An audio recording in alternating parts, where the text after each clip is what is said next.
والمرسلين وعلى آله وصحبه أجمعين رب اشرح لي صدري ويسر لي أمري واحلل عقدة من لساني يفقهوا قولي سبحانك لا علم لنا إلا ما علمتنا إنك أنت العليم الحكيم ولا حول ولا قوة إلا بالله. Alhamdulillah, syukur kita pada Allah Subhanahu wa taala. Allah yang mempertemukan kita pada malam ini. Alhamdulillah, kali ini boleh 120 orang, tak termasuk AJK. Sebelum ni 40, sekarang 120. Alhamdulillah. Jangan kita tak termasuk golongan 40 baru kita tak masuk, 120 baru kita tak masuk. Ini rezeki kita. Makan di kedai pun dah boleh, duduk 2 orang semeter. Boleh apa kata apa? Pecikir roti canai. Pone kata dia mah. Udah boleh dah. Itu. InsyaAllah kita terus kuliah kita kitab Riyadhus Shalihin. Malam ni kita masuk satu bab. Bab digalakkan menambah amalan kebaikan di akhir-akhir umur. Kita masih lagi membicarakan tuan-tuan tentang akhir-akhir umur. Umur kita ni memang disebut dalam agama. Ada disebut oleh Rasulullah tentang umur. Kita dah sebut dah bulan yang lalu, kita nak tengok malam ni pula. Firman Allah Subhanahu wa taala, A'udzu billahi minasyaitonir rajim. Awalam nu'ammirkum ma yatazakkaru fihi man tazakkara wa ja'akumun nazir. Bukankah kami telah lanjutkan umur kamu dan memberikan kamu masa yang cukup untuk berfikir dan beringat kepada oleh siapa yang suka berfikir dan beringat. Dan kamu pula telah didatangi oleh Rasulullah yang memberi amaran. Wa ja'akumun nazir. Allah bagi masa kita ni tuan-tuan panjang. Tak boleh kita nak bagi alasan bila kita mati nanti, ya Allah umur aku tak cukup. Kita daripada umur 20 nak tunggu 40, umur 40 nak tunggu 60, 60 nak tunggu pension. Itu dia. Malam ni satu hadis disebut an Abi Hurairah radhiyallahu anhu anin Nabi sallallahu alaihi wasallam qala a'zarallahu ila mri'in akhara ajalahu hatta balagha 60 sanah. Daripada Abu Hurairah radhiyallahu anhu, daripada Nabi sallallahu alaihi wasallam, sabdanya, Allah Subhanahu wa taala telah memberikan keuzuran kepada seseorang dengan melanjutkan usianya sehingga 60 tahun. Sampai 60 tahun ni tuan-tuan, kata rezeki, nikmat Allah Ta'ala bagi. Jangan bila kita dah sampai umur 60 tahun, kita dah rasa macam masih harapan lagi dapat 20 tahun. 20 dan 60 tu kira okey, paling tinggi dah tu. Jangan tunggu, sebab kita daripada 20 kita nak tunggu 40, 40 kita nak tunggu 50. Memang kita sentiasa tunggu. Hari ini nak tunggu esok, esok nak tunggu lusa. Rasulullah tak ajar kepada kita menunggu dan terus menunggu. Sebaliknya, masa bila nak buat, masa sekarang, masa itulah. Sebab tu tuan-tuan, kita tak boleh nak bagi alasan macam saya sebut tadi. Kita nak komen kata umur kita sekejap saja 60 saja. 60 tu kira tinggi. Sebab tu Fudail bin Iyad dalam bab umur 60 ni, dia nasihat kepada satu orang tua yang umurnya 60 tahun. Dia kata apa? Kamu ni 60 tahun ni berjalan menuju Tuhanmu, menuju Rabbmu. Dalam kita keadaan ni nak menuju Allah Subhanahu wa taala. Sekarang ni hampir sampai, dekat-dekat nak sampai dah ni. Buat yang terbaik umur yang berbaki dengan buat umur yang berbaki kita ni, buat yang terbaik. Tak kira lah kita nak umur berapa pun, yang berbaki kalau dah sampai 60, itu yang lebih-lebih tu kira baki, buat yang terbaik. Itu. Sebab apa? Sebab bila kita buat yang berbaik, Allah Subhanahu wa taala akan hapuskan dosa-dosa yang lalu. Kalau kita sedar diri.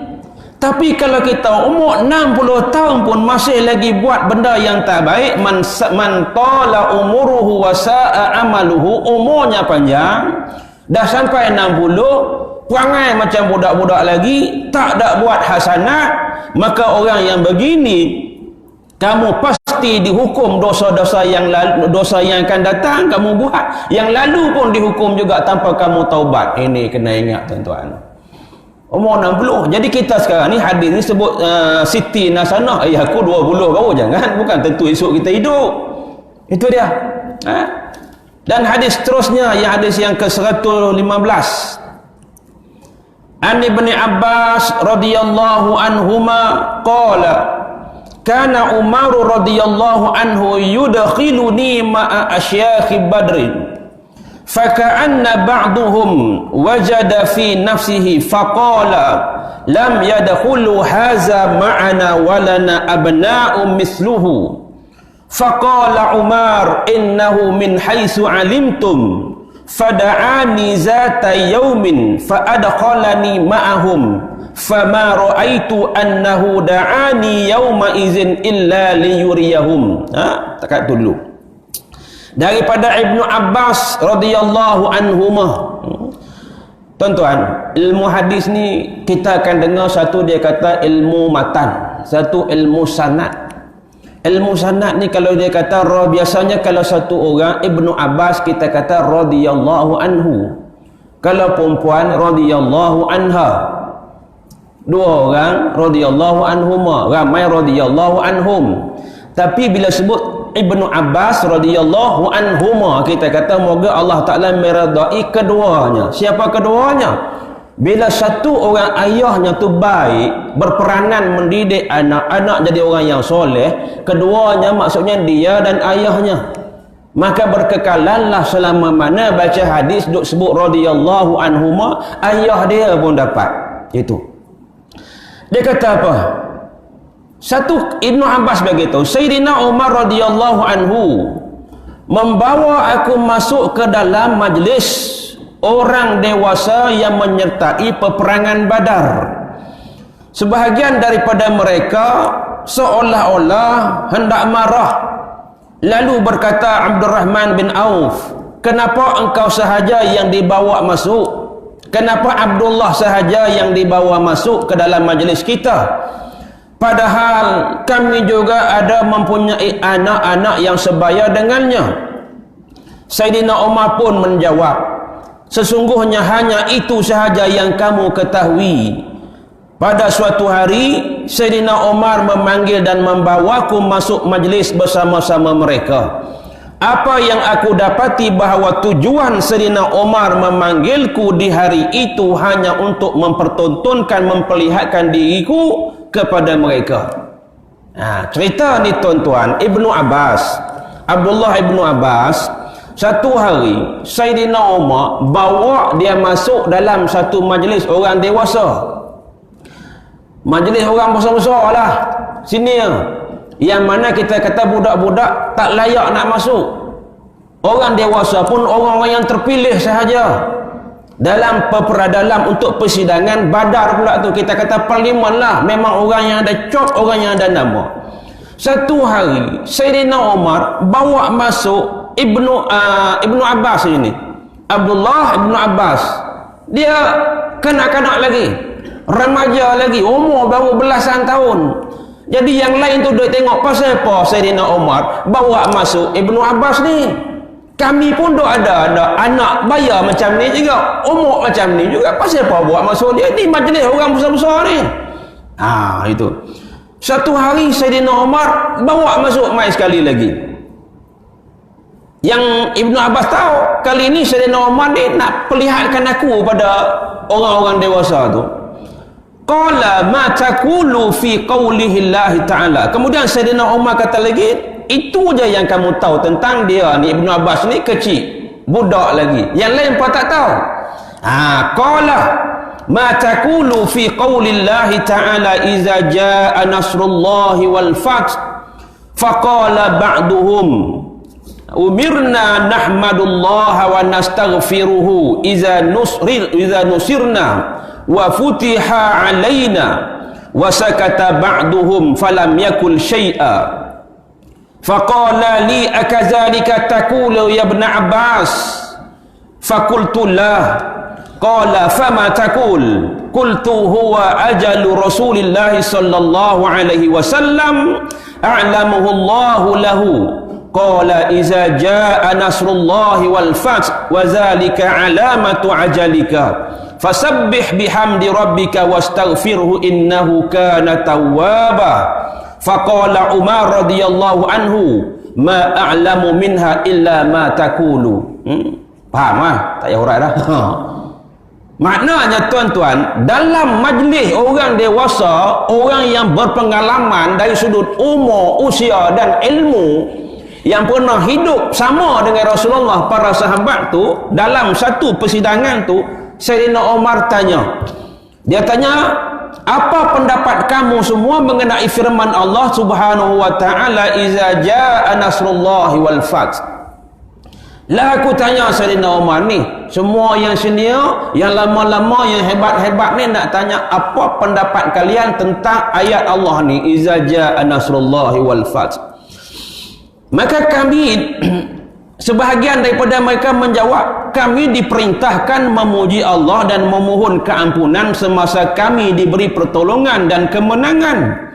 Sebahagian daripada mereka diam, tidak berkata apa-apa. Maknanya iza jaa nasrullahi wal fath, apabila datang pertolongan Allah, wal fath dan pembukaan kota Mekah. Okey, maknanya daripada Mekah susah payah sampai ke Madinah, berperang sampai tahun 8 Hijrah, balik ke Mekah, buka kota Mekah, Allah kurniakan pembukaan kota Mekah, menang. Bila menang, kita disuruh ni fasabbih bihamdi rabbika wastaghfir, bertasbih kan, mohon ampun pada Allah Taala. Itu maknanya. Kita pun faham macam tu. Memang itu juga maknanya pun. Tapi bila tanya orang yang genius ni, orang yang ilmu melampaui daripada akal kita ni, tanya Ibnu Abbas, yang lain diam. Sebahagian jawab macam tu, yang sebahagian lagi diam.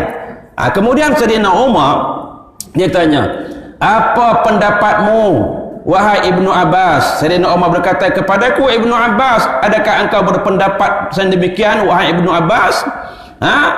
Akazalika taqulu ya Ibnu Abbas? Wahai Ibnu Abbas, adakah sama juga pendapatmu, pengkiranmu? Fakultullah, dia kata tak, bukan lagu tu. Terkejut semua. Habis tu lagu mana? Dia kata, lalu aku menjawab, tidak Sayyidina Umar, apakah pendapat kamu? Aku menjawab, firman Allah tersebut adalah menunjukkan ajal Rasulullah sallallahu alaihi wasallam, yaitu yang telah diberitahu oleh Allah Subhanahu wa taala kepada baginda. Maknanya ayat tu menunjuk ajal Rasulullah dah tiba, hampir tiba.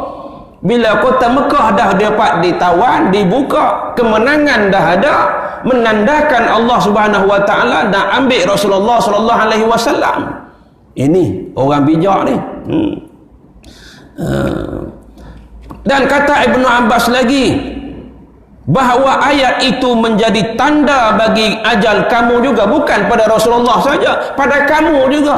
Sebut kamu tu kena habis kita semua pun masuk sekali lah, bukan hidup selama-lamanya. Oleh itu kata Ibnu Abbas, hendaklah kamu bertasbih, bertahmid dan beristighfar. Sesungguhnya Allah Subhanahu wa taala mengampun, Maha Pengampun. Sayyidina Umar radhiyallahu anhu berkata, dia kata apa? Kemudian dia kata apa? Ma a'lamu minha illa ma taqulu. Memang aku tak tahu sungguh-sungguh melainkan ni baru yang kamu bagi tahu. Sayyidina Umar ni tuan-tuan, kita pun dengar kisah dia bagaimana.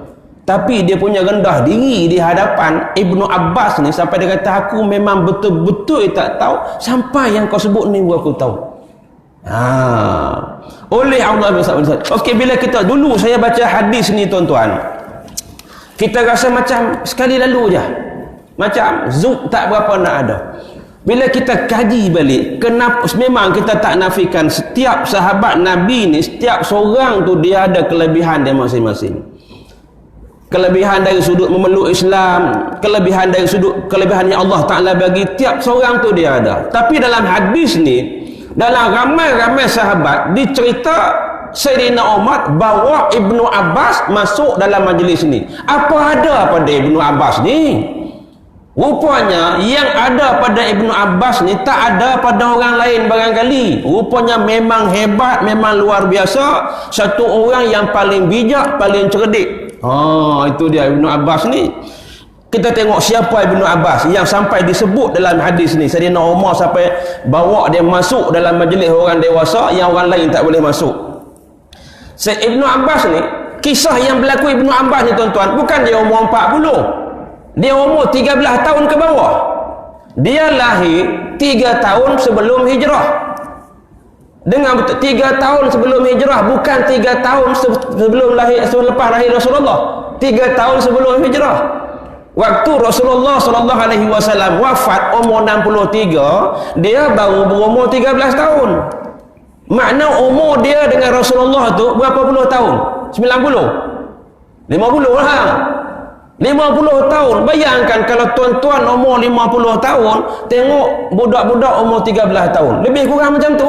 Tuan-tuan umur 63 tengok budak umur 13 tahun. Apa yang boleh buat? Apa yang dia pandai buat? Dengan apa yang Ibnu Abbas ni boleh buat? Itu dia sebab tu special Ibnu Abbas ni. Itu dari sudut umur dia. Kemudian dari sudut jalur keturunan pula, jalur keturunan dengan Rasulullah, ayah Rasulullah nama Abdullah. Ayah Abdullah ni Abbas. Abbas dengan Abdullah ni siapa? Dua beradik. Anak kepada Abdul Muttalib, cucu kepada Hashim, cicit kepada Abdul Manaf. Kata lagi lah. Itu dari sudut sebelah Rasulullah. Mak ibunya si Abbas ni pula adik kepada isteri Rasulullah nama Maimunah. Emaknya Ibnu Abbas ni namanya Lubabah. Lubabah orang tak berapa kenal, orang panggil Ummul Fadal sebab abangnya Abdullah ni nama Fadal.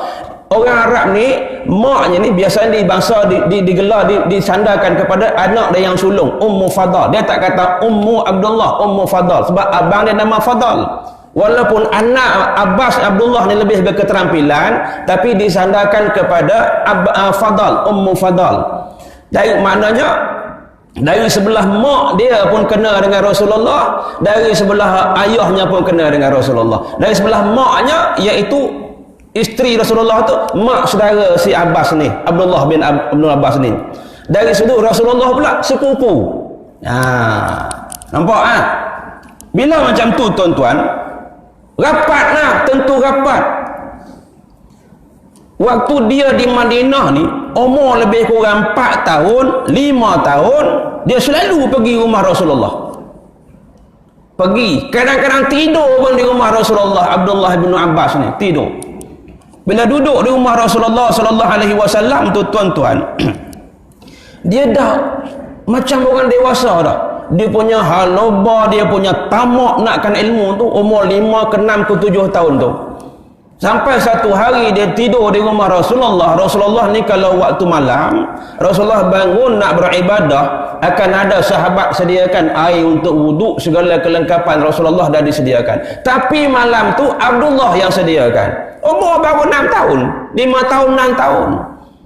Bila Rasulullah tahu, Rasulullah pun ajaklah si Abdullah ni semayang, duduk seiring, semayang malam. Dia jawab kata apa? Wahai Rasulullah, aku tak layak untuk seiring dengan kamu, biar aku di belakang. Umur 6 tahun. Umur 6 tahun jawab macam tu. Allahu Akbar. Maka Rasulullah sallallahu alaihi wasallam peluk dia sambil Nabi doa kepada dia, Allahumma faqihhu fid din wa 'allimhu ta'wil. Ini salah seorang daripada 10 orang yang Rasulullah doakan, maka terus Allah Taala makbulkan. Salah seorangnya Abdullah ibnu Abbas. Nabi kata, Allahumma faqihhu fid din wa 'allimhu ta'wil. Ya Allah, bagilah ini Abdullah ini faqih, faham agama yang mendalam, wa 'allimhu ta'wil, dan ajarkanlah dia ni bagi faham ilmu ta'wil, ilmu tafsir Quran. Sebab tu yang paling hebat Abdullah bin Abbas dalam bab Quran ni. Dia jadi alim sungguh. Sampaikan dia ni digelar ibarat kata bayang Rasulullah. Orang kata bayang Rasulullah. Bayang kalau dengan kita, kemana kita pergi ni, mana ada boleh kita tinggal bayang di rumah. Bayang ikut sekali. Pasal apa hang ni bayang tak nampak kan aku tinggal di rumah, tak cerdik.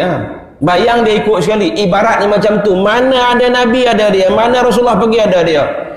Mentelaah, mengaji, belajar dengan Rasulullah sampai jadi alim. Ini Abdullah bin Abbas. Dan tuan-tuan, bila Rasulullah sallallahu alaihi wasallam wafat, dia baru berumur 13 tahun. Umur 13 tahun ni fatwa dia diguna pakai. Sebab itulah kita tengok pasal apa Sayyidina Umar bawa dia masuk dalam majlis. Rupanya bukan macam kita, bukan macam orang umur 13 tahun orang biasa.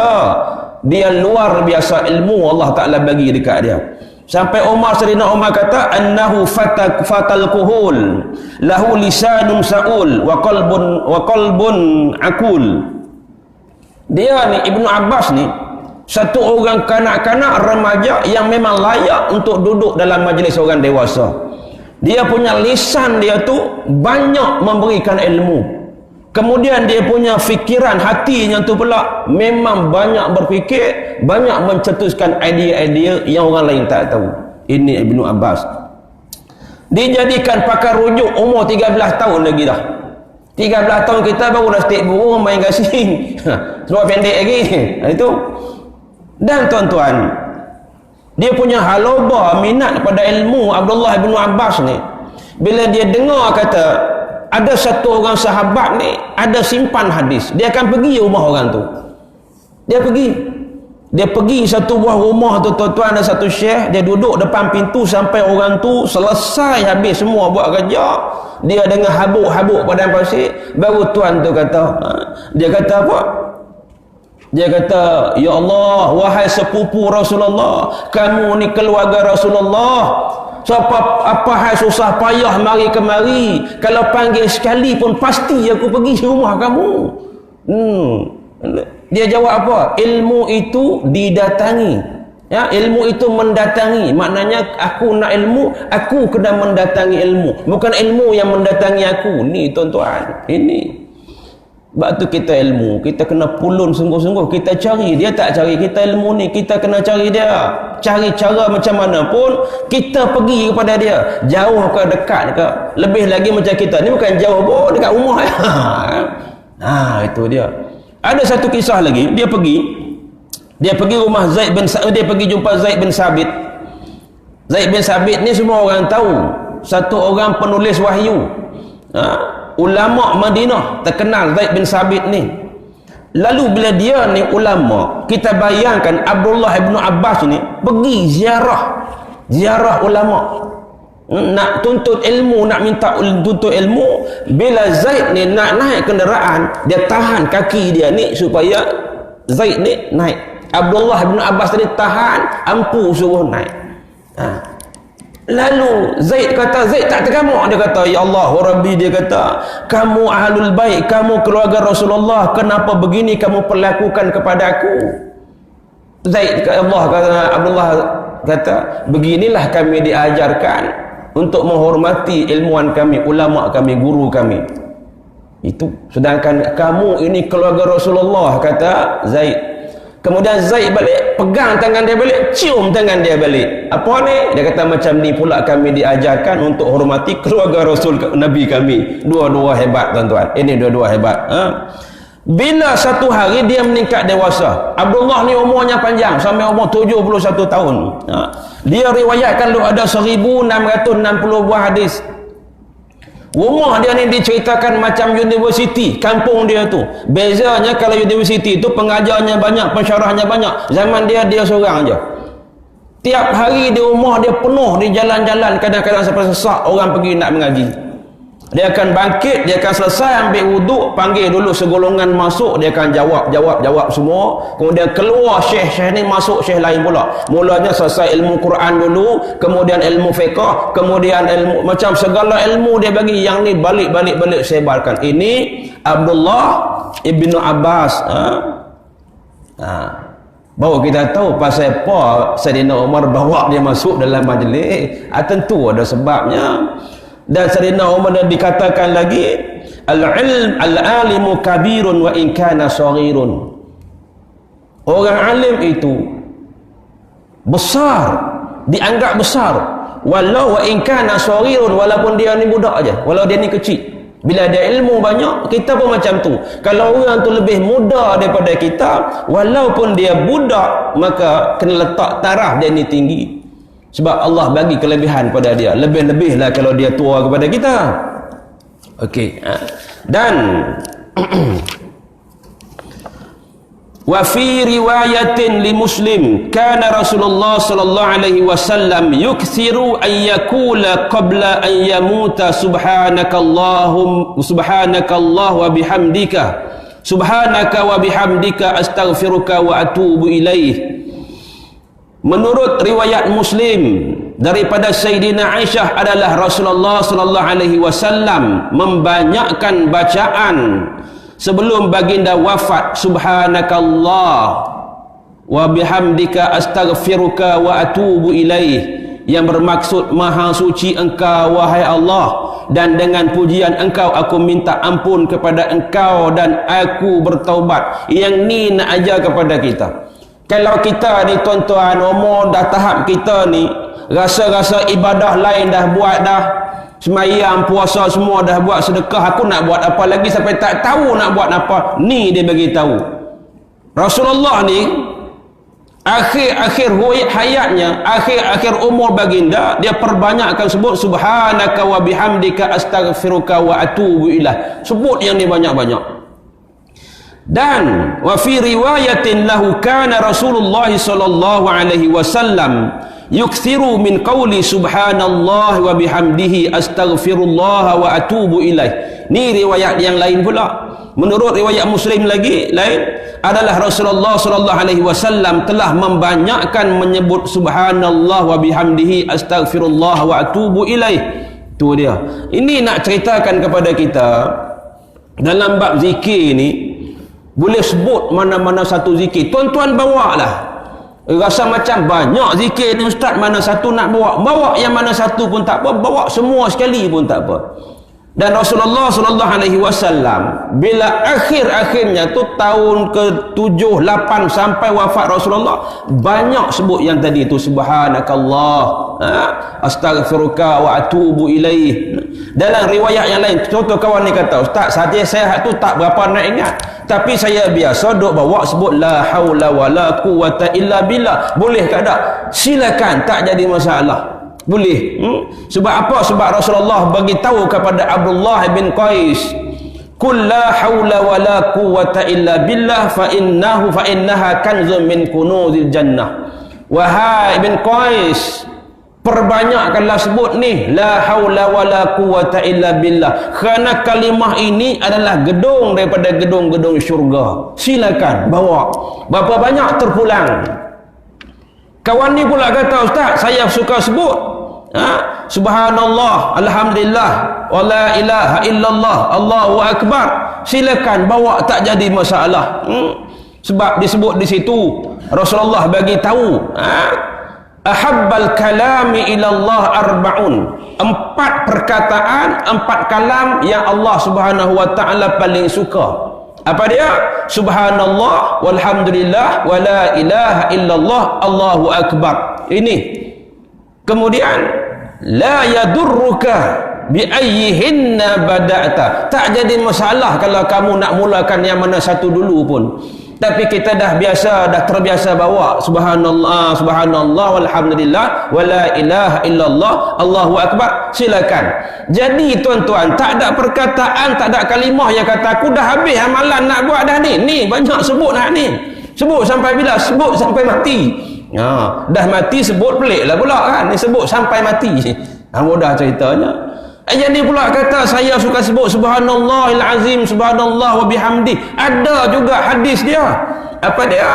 Qala Rasulullah sebut kata apa? Kalimatani khafifatani anin lisani. 2 kalimah yang ringan pada lisan, saqilatani fil mizani, tapi 2 kalimah ni ringan hanya pada mulut tapi berat untuk timbangan kamu di akhirat nanti. Apa dia? Habibatani ila rahman, kemudian dia dikasihi, dicintai oleh Allah Subhanahu wa taala. Kalimah ni subhanallahil azim, subhanallah wa bihamdi. Banyak rupanya tuan-tuan yang kita duk sebut hari-hari ayat tu. Kadang-kadang cuma kita tak susun je. Tak apa, tak susun pun tak apa. Janji di bunduk tu ada bunyi subhanallahil azim, subhanallah wa bihamdih, subhanallah alhamdulillah wa la ilaha illallah allahu akbar. Sebut-sebut yang tu. Kemudian kawan ada lagi, kullu tasbihatin sadaqatun, kullu tahmidatin sadaqatun, wa kullu tahlilatin sadaqatun, kullu takbiratin sadaqatun. Duk sebut subhanallah tu sedekah, alhamdulillah tu sedekah, la ilaha illallah tu sedekah. Sedekah dari siapa dah? Minka ilaika. Kamu sebut, kamu dapat mudah. Jadi tuan-tuan, kalau kita tengok betul-betul yang dibagi tahu oleh Aisyah radhiyallahu anha, Rasulullah perbanyakkan sebut yang ini. Maka kita pun biarlah di bibir lidah kita ni yang bunyinya. Kadang-kadang tak bunyi, dalam hati dia dah steady dah, tak apa. Kawan ni dia kena guna tasbih. Aku kalau tak guna tasbih lain sebutnya, peganglah tasbih. Kawan ni kata aku tak payah dah, aku dah sampai meresap ke hati dah, terpulang silakan. Yang kawan ni nak kena sebut, sebut bagi bunyi pun tak apa. Siapa nak dengkinya? Ni antara kita dengan Allah Subhanahu wa taala. An Abi Hurairah radhiyallahu anhu anna Rasulullah sallallahu alaihi wasallam qala, man qala subhanallah wa bihamdih fi yaumin mi'ata marrah. Siapa yang sebut subhanallah wa bihamdih satu hari 100 kali, khuttat khotayahu, maka gugurlah kesalahan dosa-dosanya tu, wa in kanat misla zabadil bahri, walaupun seumpama buih di lautan. Tuan-tuan ada pernah bilangkan buih di lautan ni banyak mana? Buih dalam kolah pun tak terbilang, buih dalam baldi tu pun tak terbilang. Ini buih lautan. Ni diperumpamakan misla zabadil bahri. Ni bukan nak suruh pergi bilang ini misal, bukan suruh pergi lumut nak bilang payah, nak surat polis lagi PKP tak payah dah bilang. Faham nak cerita kata banyak Allah Taala nak bagi ganjaran. Subhanallah wa bihamdih fi yaumin mi'ata marrah, 100 kali 100 kali. Jadi ada yang disebut, ada hadis yang disebut mi'ata marrah, 100 kali. Ada hadis tak sebut bilangan. Maka buatlah banyak mana pun tak jadi masalah. Yang sebut 900 kali itu kita buatlah 100 kali. Yang tak disebut itu kita buatlah sebanyak mana yang kita mahu. Kalau kita tengoklah tuan-tuan, tumpang-tumpang kita ni memang perlu diajar begitu. Paling banyak kita nak zikir orang yang sentiasa dia berzikir balik rumah, dia berzikir atas motor, dia berzikir tahlil tahmid alhamdulillah lah. Bagi kita peringkat ibtidak mubtadi ni, biasanya nak tumpang-tumpang, nak bagi lekat zikir dengan kita ni waktu bila? Waktu lepas solat je. Lepas solat, tumpang-tumpang tu pun di masjid je, tu imam solat habis dia berzikir kejap. Subhanallahil azim, dia ada sebut subhanallah, alhamdulillah, subhanallah berapa kali, alhamdulillah berapa kali, Allahu akbar berapa kali, la ilaha illallah wahdahu la syarikalah. Itu semua ada hadis, walaupun tak dicerita secara spesifik buat lepas solat. Kelebihan hadis tu, zikir tu luar biasa. Masa itulah kita tumpang nak biasa-biasa diri kita. Jangan kata macam-macam ini apa hal lepas sembahyang nak berzikir ramai-ramai. Kamu tak mau, sudah kamu balik. Yang nak buat, yang balik, jangan kata yang buat yang kata yang baik. Kan cantik, tak ada masalah. Bila lama terbiasa di mulut, alhamdulillah lah nak ajar. Kita perlu diajar. Ini. Okey, an Jabir radhiyallahu anhu qala Nabi sallallahu alaihi wasallam, yub'asu kullu 'abdin 'ala ma mata alaihi.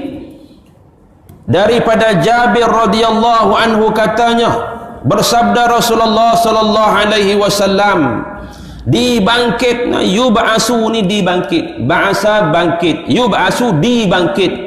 Siapa yang membangkitkan kita? Allah Subhanahu wa taala. Okey, kita ada hidup, kemudian mati, alam barzakh. Lepas mati ni dia ada panggil yaumul yub'asun, hari dibangkitkan. Bangkit menuju ke mahsyar. Ini hari ni, hari dibangkitkan semula.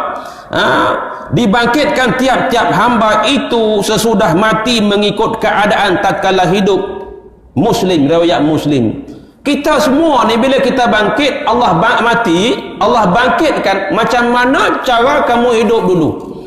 Kalau hidup dulu maksiat, hidup dulu sampai umur 60 tahun tak mau nak bertaubat, tak tinggalkan dosa, mati dalam keadaan macam tu, tiba-tiba kita ingin bangkit. Oh, aku orang special, aku orang yang soleh, aku orang yang baik. No, siapa kata? Disebut, Rasulullah sebut alama mata. Tapi kalau kawan ni dia mati dalam keadaan satu orang yang soleh, husnul khatimah, Allah baik dia, orang yang taat bukan orang yang asi, dia bangkit baik menuju ke mahsyar, seronok lah. Yang paling takut ni tuan-tuan, bangkit ni, dia bangkit daripada kubur. Mati itu satu proses permulaan, bangkit tu nombor 2. Nak bergerak ke mahsyar, hak tu paling takut. Dia nak cerita hang ni duk belah mana, dapat lagu mana, ashabul yamin ke, ashabul shimal ke, syurga kan, neraka. Dia mula daripada bangkit ni. Kalau bangkit tu tak elok dah, resah gelisah, takut kelang kabut, kecut perut dah. Kalau bangkit dia seronok sebab dia mati, sebelum mati dia baik, dia seronok, dia baik ini Jadi kita macam tu, jangan mencintai untuk bangkit dalam keadaan seronok sedangkan kita mati dalam keadaan teruk. Itu babu fi bayani kasrati tarki khairi, bab menerangkan banyaknya jalan kebaikan. Jalan kebaikan ni banyak, banyak, terlalu banyak jalan kebaikan ni, sampai disebutkan kita tadi ni, buatlah apa-apa pun. Yang besar-besar dah kita buat, sampai yang kecil membuang duri di jalan tu pun dikira satu kebaikan. Dan berbalik kepada kesimpulan daripada hadis-hadis yang kita sebut tadi, hadis ni sebenarnya dia rentetan daripada kisah Abdullah ibnu Abbas tadi. Abdullah ibnu Abbas tadi, yang mana di dalam hadis tu ujung-ujung dia bagi tahu yang mana Rasulullah perbanyakkan perkataan yang tadi, kalimah-kalimah zikir yang tadi sebelum wafatnya baginda Nabi SAW. Berbalik kepada pengajaran daripada hadis yang Abdullah ibnu Abbas dibawa masuk dalam majlis tadi, yang pertama, muliakanlah guru walaupun dia sorin, seorang budak kecil, umurnya muda, sijilnya tak ada tinggi melangit. Kadang-kadang sijil pun tak ada, tapi budak ni diiktiraf bagus, belajar dengan dia pun tak apa, tak jadi masalah. Hormat, di luar dan di dalam kena hormat guru ni. Kemudian ilmu perlu keberkatan. Kalau kita mengaji ilmu ni tak ada berkat, habis. Nak bawa ilmu ni bagi keberkatan, keberkatan ilmu ni nak jadi amal soleh.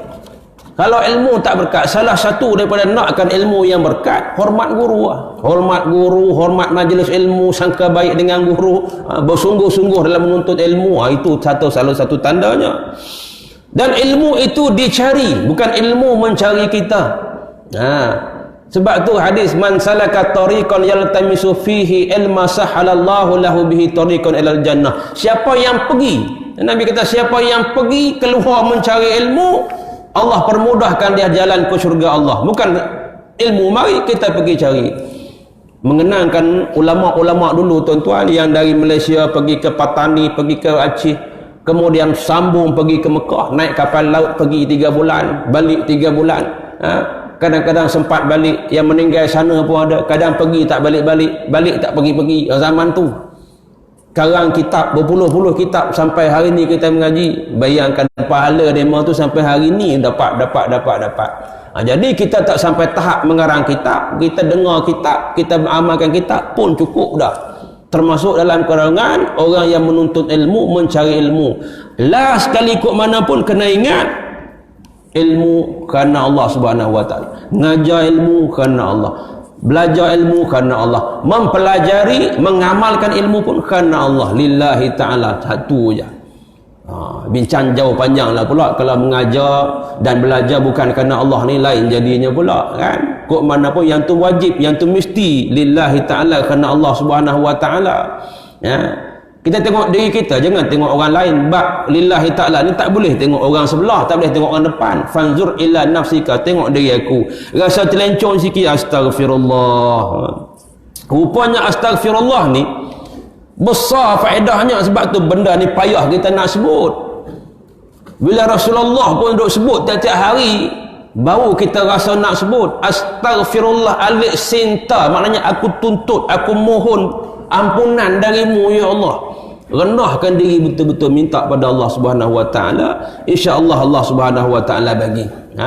Jadi cukup dulu sekadar tu untuk malam ni. Tak boleh lama-lama sebelum isyak kena berhenti. Memang sebelum ni pun aku sebelum isyak memang berhenti. Orang dah faham dah. Ada saat lagi Ustaz Syarif lah. Lepas bayang kata ada tahlil katanya. InsyaAllah. Bismillahirrahmanirrahim. Alhamdulillahirabbil alamin. Allahumma iftah alaina futuhal arifin warzuqna fahman nabiyyin wa ilhamal malaikatul muqarrabin wa shalli wa sallim ala jami'i anbiya'i wal mursalin walhamdulillahirabbil alamin.